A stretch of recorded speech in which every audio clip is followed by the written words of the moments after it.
Bonjour, je suis Samia Zekri, professeure en médecine interne à l'hôpital de Bir-Traria, et nous sommes aujourd'hui au 14e congrès de la Société des internistes libéraux, autrement dit AILA, société savante.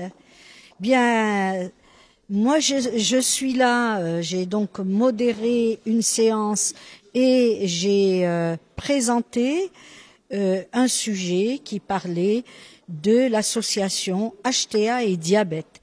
Comme vous le savez, ce sont deux maladies qui sont silencieuses et qui sont très souvent associées. Donc mon propos, c'était de dire, nous rencontrons dans notre pratique encore des malades qui sont anciens dans le diabète, qui sont hypertendus et qui l'ignorent.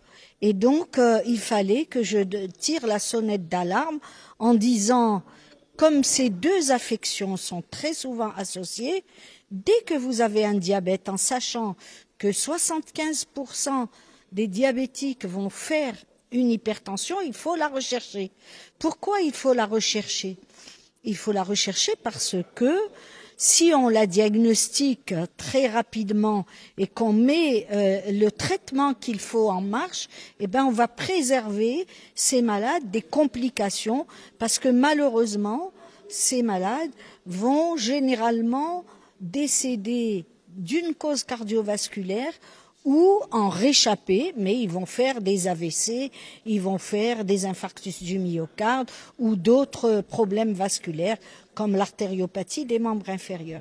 Donc, au final, même si par rapport à la population, moi si j'ai un conseil à donner, c'est de dire, si vous êtes diabétique et vous pensez, diabétique de type 2, et que vous pensez que vous n'êtes pas hypertendu, il faut quand même régulièrement que votre médecin vous prenne la tension pour vérifier à quel moment vous allez le devenir.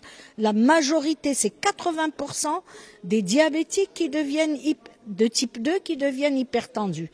Et à contrario, lorsqu'on parle de l'hypertension, 30% d'entre eux vont devenir diabétiques ou sont diabétiques. Il y a d'autres qui peuvent devenir encore diabétiques. Et donc, quand on est hypertendu et on n'a pas de diabète, il faut que vous fassiez un test de dépistage du diabète, qu'on appelle l'HbA1c, qui donne les troubles de la glycorégulation sur 3 mois, et qui permet de dire, est-ce que vous êtes déjà diabétique sans le savoir?